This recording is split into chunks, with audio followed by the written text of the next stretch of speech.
Good morning, everyone. I'm Mary Coron with Pathway Senior Care Advisors. Thank you so much for joining us this morning. This is Pathway Senior Care Advisors' ninth Coffee and Conversation.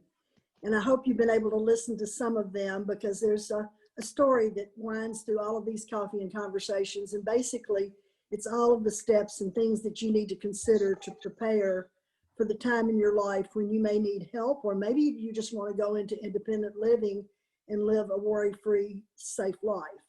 But this one is the one that culminates at the end of all of these conversations, because this is the one that you've prepared, you've done everything right, and now you're ready to make the move. But it may have been some time ago since you really thought about the cost of what you would want or need. If you're in in-home care and you need more hours than you thought you would need, you may need to access the equity in your home. Or if you're moving into assisted living or memory care, then there's several reasons you might want to you want to sell your home. But there are a lot of things to consider there too. But you may need it to sell your home to help pay for your care, or just to no longer have the responsibility of a home and the expense of a home. So selling a home to pay for long-term care is a conversation that everybody needs to have, and sooner rather than later. So Stacy, talk a little bit about, well, let me introduce her first. Stacy Carter is also my partner in Pathway Senior Care Advisors, and in her spare time, she's a realtor. And so I want her to talk a little bit about that conversation and what should be talked about. Thanks, Mary. Yes, a lot of you know that I am a realtor. That's my second job, but I've done it for many years. I think I'm going to start that, Mary, with a couple of statistics for you. About 70% of people over the age of 65 will require some sort of long-term care service, and that came from the Department of Health and Human Services. But only 7% of those people have long-term care insurance. So that is very, very low number. So that means they're going to, go to the next thing, which would be, I think I need to sell my house for this care to pay for it.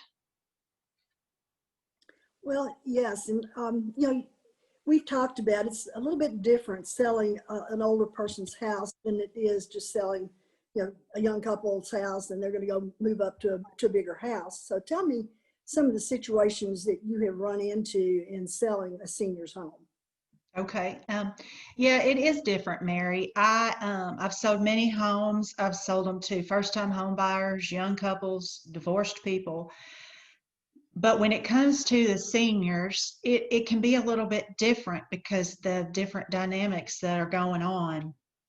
And I want to share a couple of experiences that I've had recently that might be eye-opening to some of the sellers, either to the senior or to the son or daughter that's trying to sell the house for their parent. One thing that happened not too long ago was I had a client and they were the buyers. So the house that they were buying was a for sale by owner. So I didn't have anything to do with that. And we were going through the process and we got almost to the closing table, and I got a call from the title company, and the title company said, we can't close this loan because, come to find out, the daughter was trying to sell the house for her mother, who was already in assisted living, but the daughter had power of attorney over her. Well, the reason they said they didn't think we could close the loan was the power of attorney paperwork was not good. It was about a half a page long, and it did not give the daughter authority to sell the home.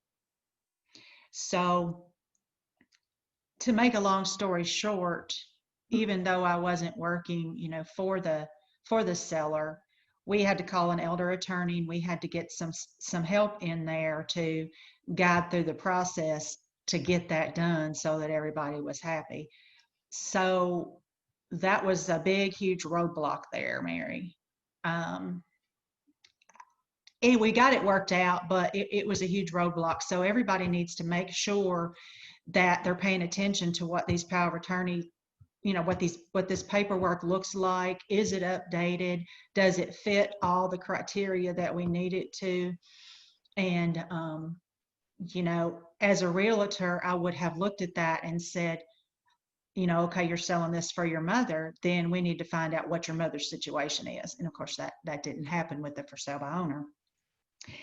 And another scenario that I want to talk about, and Mary, you were involved in this too, but an elderly gentleman was moving into one of our local assisted living communities.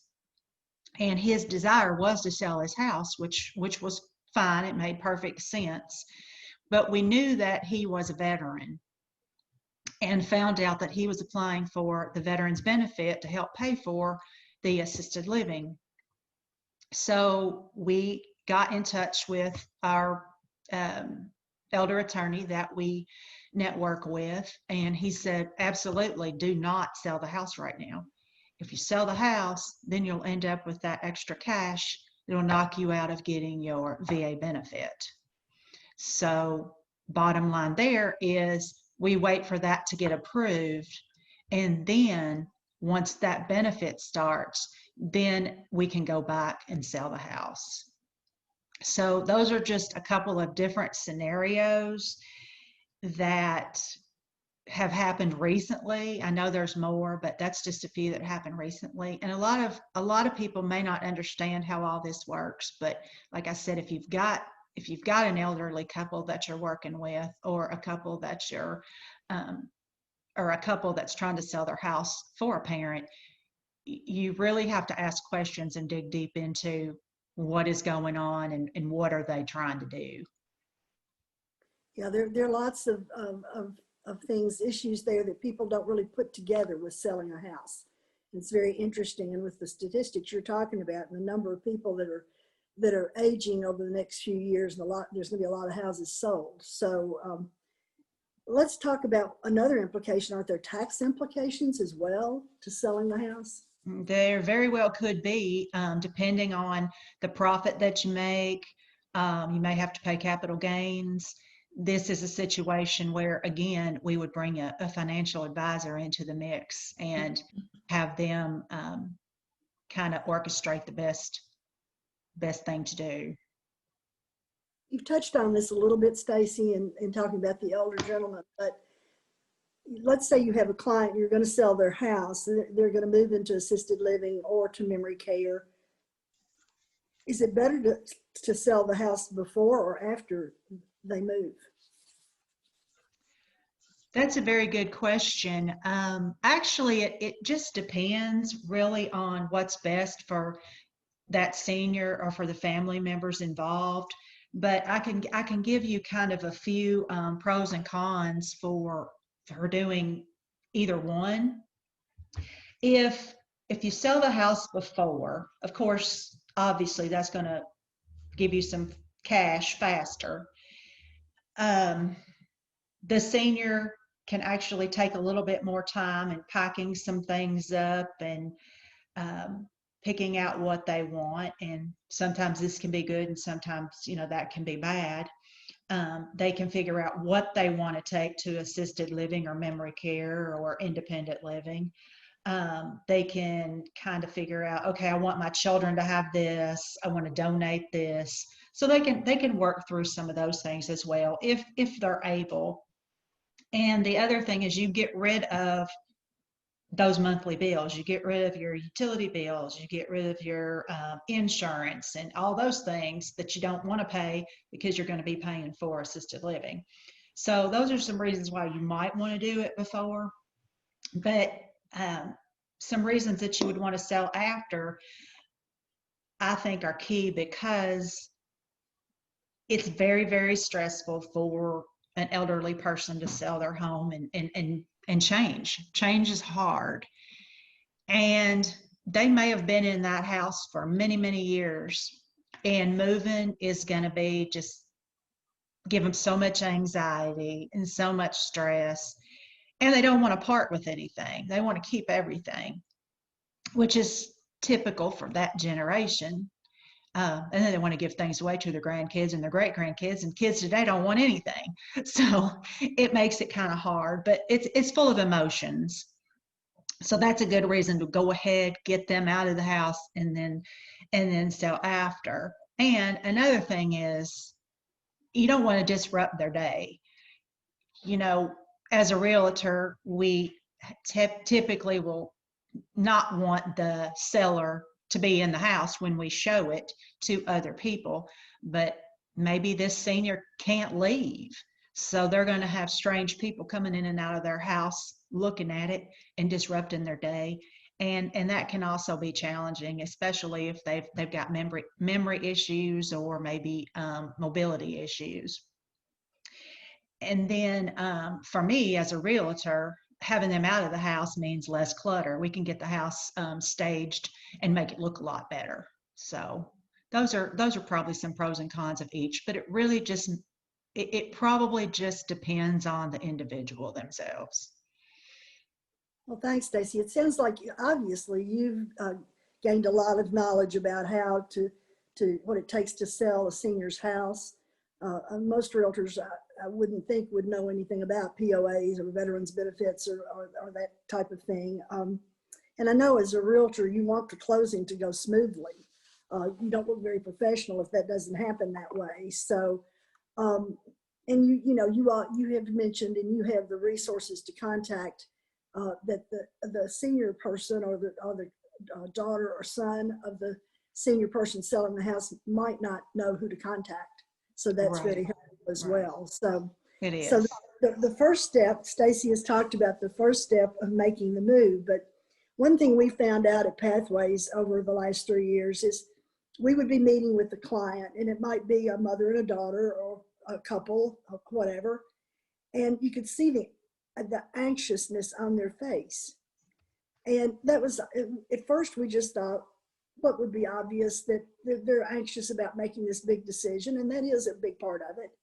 And if they're making the right decision, are they going to the right place? Nobody wants to have to move twice. But then we always interject in our conversation that there's one resource that we want them to know about. And I can speak to this very personally because Kathryn Oliver with Moving Matters moved me. I moved out of a home that I'd lived in over 40 years. And she helped me downsize to a smaller home. And when she left, after making the move, I looked like I'd lived here all my life. She even left the bed made, so I didn't have to do anything that night. So it's my pleasure to introduce you to Kathryn. We appreciate you helping us know about all the things about a move. And can you just kind of go over an overview, Kathryn, of what you do? Yes, thank you so much, Mary and Stacy, for inviting me here today and for being strong supporters of Moving Matters over the years. I really appreciate, again, the opportunity to share with people what I do and what I love, which is helping seniors under these stressful conditions of making these late in life moves. So back to your question. I am a senior move manager, and think of a wedding planner. Wedding planner plans, photography, flowers, etc., and so on. I'm a move planner. Many people think, well, why would I need a move planner? I'm going to call the mover and that's it. Well, that's pretty much the least of it. It is, I plan, I coordinate, I organize, and manage a move from start to finish. So you think about, okay, well, what does that really mean? Well, for one thing, it's not just the furniture that's moving. Think about where you're going. I'm familiar with all of the communities here in Bowling Green: independent living, assisted living, memory care, and have relationships with their directors. And I also have floor plans of each of these communities, of the different types of apartments that they offer. So when I do meet with the client, I already have a good idea about what kind of space we're looking at. And that really is helpful when you are trying to make an overall move plan. So that's exactly what I do. I assess the situation, look at the scope of the job, and think, well, we have to start here. So I develop an overall move plan. Then I arrange for the mover, I schedule them, and we talk about what things you want to take. So I focus first on getting the client moved and making those types of arrangements. And then we worry about what to do with what's left, because it's too much to think about all at one time. So I make an initial inventory. Everything is photographed and documented so that I know exactly what it is we need to move. And then, of course, when all of the preparation is done, we take care of the packing, the unpacking. Now, I personally don't do the packing. The mover takes care of that. But I am with the mover. I supervise. I help tell, what goes where. And then we also provide a complete setup of the new residence. And this is wonderful because, as Stacy mentioned, moving is stressful, and there's nothing more stressful than to see strangers coming in your home, packing up all of your things, and you're sitting there watching. So we hopefully want the client to be away from home during this process. So then we set up their new apartment. We hang pictures, make the bed, put things in the kitchen cabinets. If they have a china cabinet, curio, whatever it is, hang clothes in the closet, arrange the bathroom, and all the packing material is removed. They walk in and it's done. So that's sort of in a nutshell of what a typical move would involve. In addition to that, though, after the fact, then I can help arrange for the disposal of items, the dispersal of things, whether it's for donation, whether family wants things, as well as junk removal, because most everyone who's lived in a home for 40 or so, 50 years, they have attics, garages, outbuildings, and there's just a lot of stuff that needs to be taken care of. One of the other things that I can do is to declutter and organize. And sometimes this is an issue. What if you have a client that doesn't want to move or doesn't need to move, and their home has, well, just a lot of stuff that hasn't been attended to over the years. And perhaps they even are going to have a caregiver. So we can go in and we can organize. A lot of times it's mostly paper. A lot of financial papers, checkbooks, bills, magazines, all those things that just take up space and make your environment unsafe. So I make a plan for that, how we're going to tackle it. And again, documentation and attention to detail is what we do.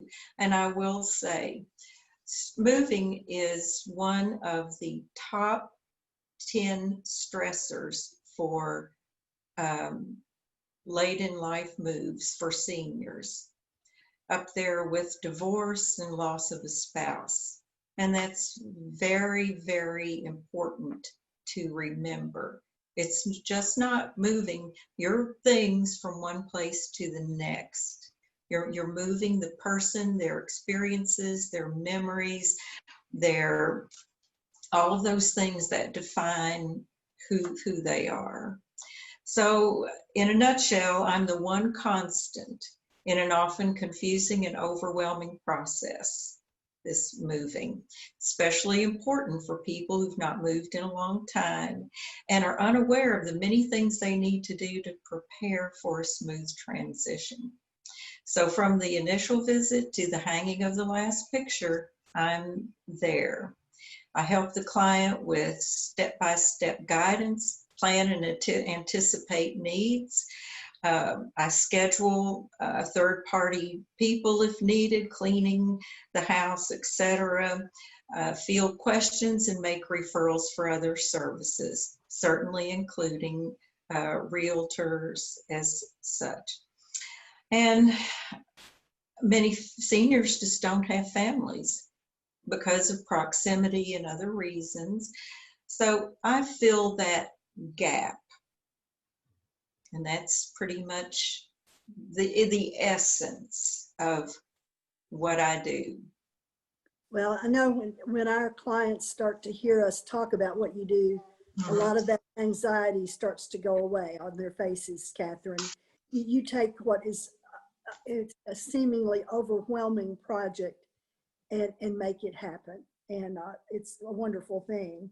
So, you know, what inspired you to start Moving Matters? Well, like most people, you have firsthand experience. And over 20 years ago, my mother, who was younger than me at the time, sadly, was twice widowed and lived in Louisville in a 2-story home, full basement, you know, large garage, etc. And she decided she wanted to move closer to me or my sister. I lived in New Jersey at the time, and that really wasn't an option. I understand. My sister lived in Florida. So guess what? What place won out? But the essence, or what really happened, was I was teaching school. My sister also had a full-time job, and each of us took off a week of work at different times to go to Louisville and help Mother. Well, or so we thought, and I'll never forget being there. The first day, Mother and I are sitting in the living room, sort of looking around and at each other like, where do we start? It was so overwhelming because, again, we had the idea, well, you call a mover and you're going to move to a condo. So it wasn't just the furniture, what will fit in a condo, but what do you do with what's left? And then I'll never forget going down into her basement. Well, I'd been in there before, but not a lot. So, of course, there were a lot of tools and things. And I noticed in one area, there were all these boxes neatly lined up and labeled. And I knew that, well, are those Christmas ornaments or what are they? So I asked her and she said, oh, they're every canceled check and tax return that your father and I have kept from when we got married. I said, in 1950? And yes, because back then we didn't know about shredding, land shark shredding, or things for residential people. I'm sure for businesses there were. And that was just one of the things that we stumbled upon. Luckily, Mother found out about a lady in Louisville who did similar things to what I'm doing now, who was very helpful in finding avenues for selling a coin collections, old records, and other things. And that was definitely a huge service and help to my sister and I, because we did not have the resources or the knowledge, never having really lived in Louisville for any length of time, and here we were coming to help, and yikes. So that was what prompted me to start this. So when I went back to school, I was telling my friends, and they said, oh, there's people that do that, and they're called senior move managers, and we're very familiar. And I thought, well, when we move back to Bowling Green, I will explore this. And so that's the story. And by the way, She moved those canceled checks and tax returns to Florida, put them in her garage, and then later on, of course, my sister took care of getting those shredded. So Well, we're definitely glad you made the decision to start moving matters. And thank I you. guess you just touched on one of the issues, your mom holding on to all those checks and everything. Oh, yes. But what does make moving seniors different from other moves? Well, truthfully, there is an added layer of complexity that exists when you move a senior. So, first of all, think about many of the people that I meet, that you do as well. These people are frail. Maybe they have an illness such as Parkinson's or other issues. Maybe they have been hospitalized. They are in rehab. Perhaps there's memory care. And on top of that, many of them have suffered a great deal of loss. And I think about, sadly, this last client that we both had, who was in rehab and lost his wife. She passed while he was there. And I mean, I can't imagine how horrific that is. So you're dealing with loss of a spouse, perhaps, a pet even, family members, loss of driving privileges. All of a sudden, you can't go and do like you did before and have to rely on other people. Maybe there's hearing loss or even loss of sight. So there's all of these things that compound and make it important that you're aware of. Also, are there any children? Surprisingly, there aren't. And what do you do then? Then who's the one who's in charge? I've worked with attorneys and even a social worker on, orchestrating a move. And even if there are children, which is wonderful, but think about all of us that live away and aren't there except to visit. And then what about the family dynamics? If there are children, then how are you going to manage this? Who's in charge? Is there a POA? There's just a lot of things about, do they want to keep in the loop? Are you going to be contacting them? And of course, the client is first and foremost. We are moving them. So you have to be very careful about the type of contact and all of that. So that's sort of one of the complexities. The second thing is there are two types of move. It's either a planned move or an unplanned move, and that's it. So for example, the planned moves typically are just so nice because the client has been in charge. They've given a lot of thought. Where are they going? What do they need and want in their new residence? What's important to them? And so they've kept their family in the loop and know what they want to donate, what they want to give to their children or to their church or any of those things. So they've taken, on the ideal move, this type of client has taken a lot of care in making sure that they have what they need and what they want and have taken care of a lot of these details themselves. And then, of course, sadly, what we see frequently are these unplanned moves. So think about it. All right, you live in another state, mom and dad is here, and they've fallen.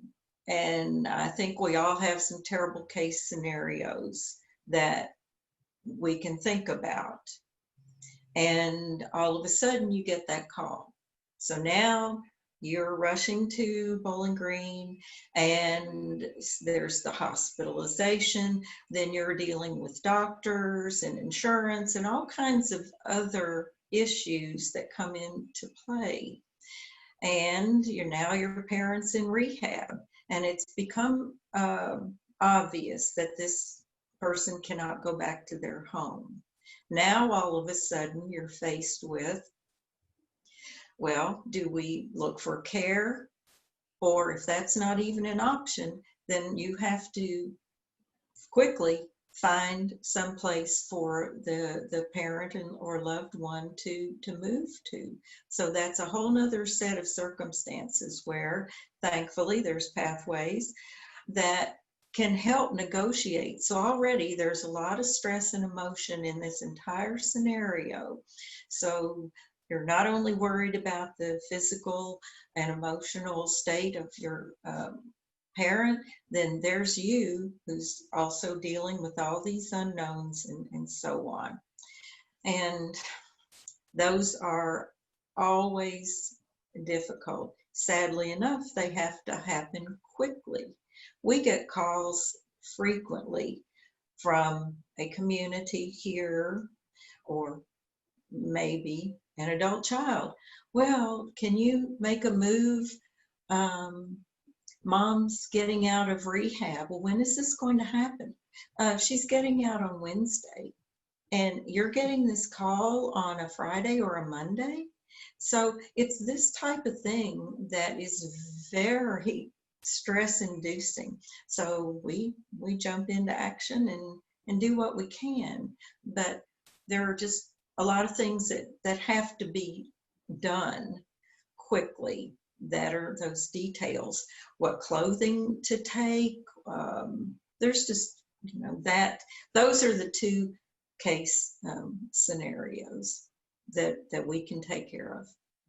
Well, and in this day of COVID, Kathryn, a planned move is almost a necessity, because I've heard you talk about how you move people. You go in a door closest to their apartment, get their apartment all set up, and go right back out that door. So if the move's not planned, that becomes very difficult, doesn't it? It does, and unfortunately, yes, because of this, we have to make decisions that ordinarily perhaps we'd have help with.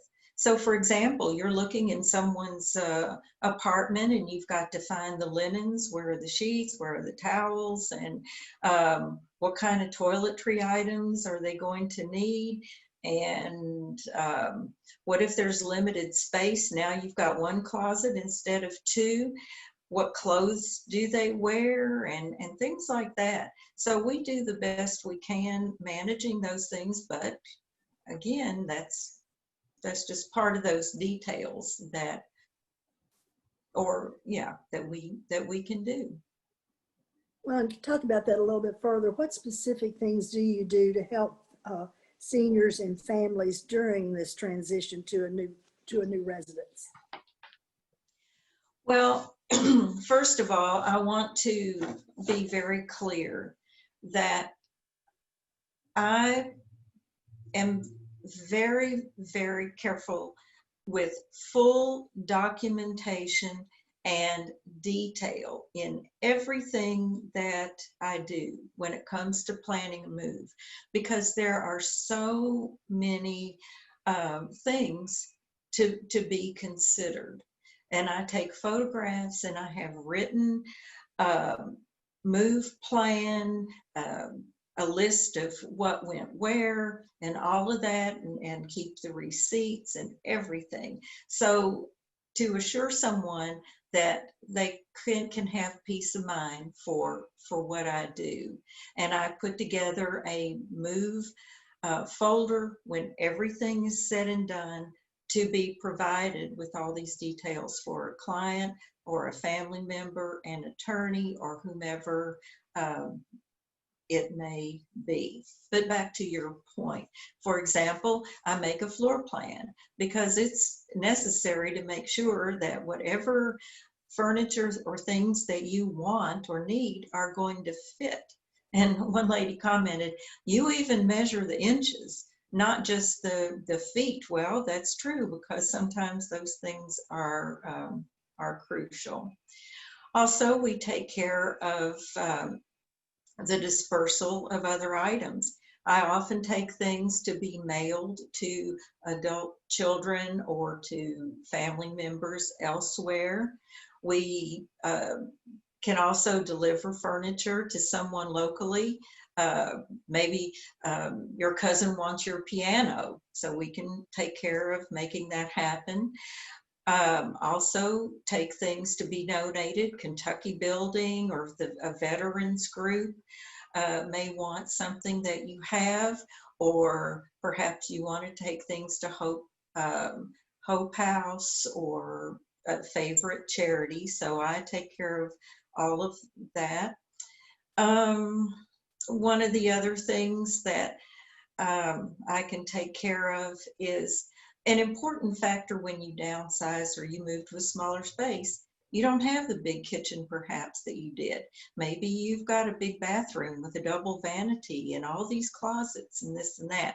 So I take pictures of the living space, because sometimes people can't get out and go see where they're moving. So how are they going to envision from a floor plan what it's all going to look like? So I take pictures and then I measure. You know, you have this many drawers. Here's how big they are. Here's your closet space, and take pictures of that. And also the drawers, the bathroom space. And so where are we going to put all of these toiletry items?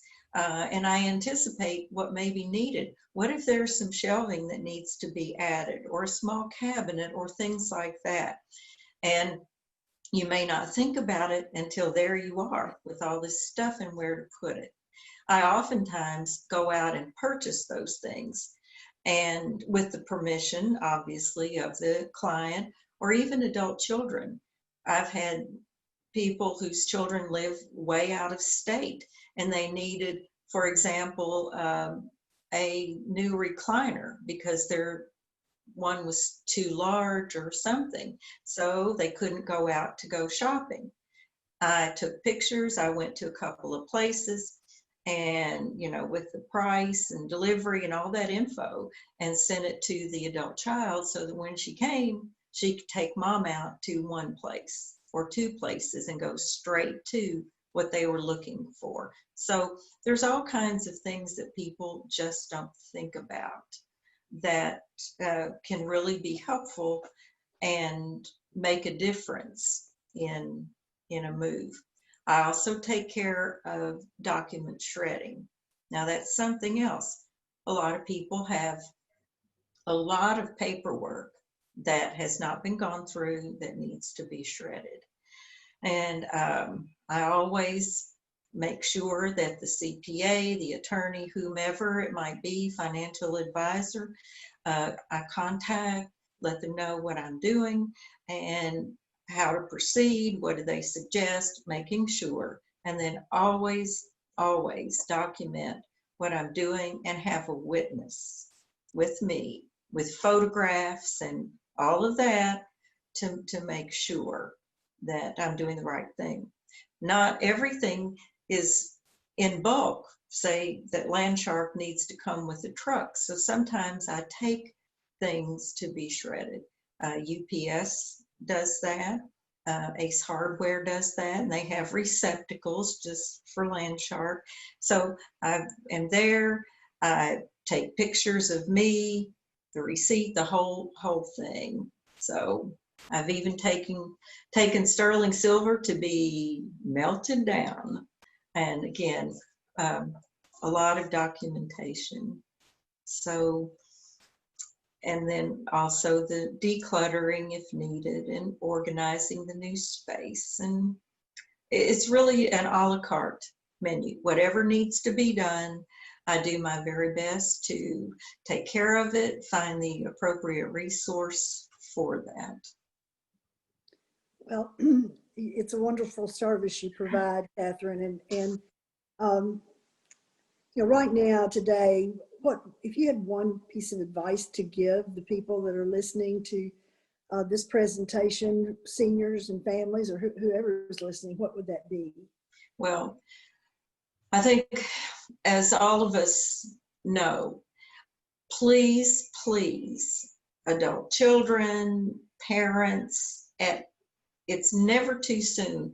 Please have that conversation about what to do, because I think every relative or adult child wants to honor what the lifetime of their parents. Please have the conversation. What do you want your future to look like? Do you want to stay in your home? Are you contemplating a move? And what are you going to do about all of those things? Where are they going to go? And also important papers. This is a very big issue, as I know you and Stacy understand. Where are those important papers? Who is the POA? And if there's not one already assigned, taking care of those types of details that can make a huge difference when it comes down to it. And making sure that everyone knows where these things are. None of it's good if the children don't have any idea where these things are. And also plan for the what if. That is the big thing. What if there is some crisis and there you are? I just can't stress it enough. I'm sure you agree. Plan, and please have those conversations. Yeah, it would be so nice if people would think ahead and come to Pathways and to you and talk about a plan. We hear it so many times. I just didn't want to think about that, and things were going pretty well, but then they change so fast. Mm-hmm. And then they have no plan, and adult children don't always agree with each other. Mm-hmm. So having that conversation in advance and getting everybody the same way and understanding what, as a senior, you want to have happen, I think is critically important. Kathryn, thank you so much. Does anybody have any questions? Mary, I just want to add to that, to what you were saying and what Kathryn was saying. The family dynamics are hard. Sometimes the siblings don't get along. And then also the parents are afraid to address these issues with the children, and the children are afraid to address the issue with the parents. That's where we can come in and do it for you, because they're more likely to talk to us as senior advisors or Kathryn as the moving manager, because we're non-biased in the situation, and they're more apt to air out their feelings and their thoughts to us than they are to their children, or vice versa. So think about that when you're trying to do this. And if you don't want to address it yourself, definitely let us help you, because we can get a lot of those things answered for you and help you along the way, at least get the conversation started. Right. Yeah, absolutely. And we're not in the caregiving business ourselves. Stacy and I don't do that. We focus on one thing, and that's making sure that our clients get the very best care that they can afford.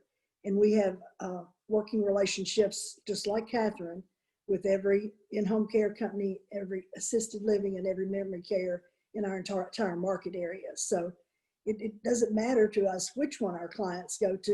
It's that they get the one that's best for them, and one that's affordable for them. So, and then we call on Kathryn, and she wraps up the move, and it's all a great end for that person. So, well, that's all we have today. Thank you for listening today. And if you think of questions that you have in the future, you can either call Kathryn at Moving Matters, or you can Google Pathway Senior Care Advisors and give us a call, and we'll be happy to answer them. I hope you will take the time to go back and look at the other 8 sessions, because there's some amazing information there that everybody needs to know about as you go through your life. It's different. Some of the information is for early years in your life. So somebody that's even in their 30s or 40s would do well to start with the first of these coffee and conversations, and then progress along to things like Social Security and Medicare and that sort of thing as you move it through your continual life. But back to planning, unless you know what issues you have to address, there's no way to plan. So I hope that Stacy's idea was, and my helping implement the idea was a good one that will make the later years in your life safe and happy. Thank you so much. Thank you all. Thank you.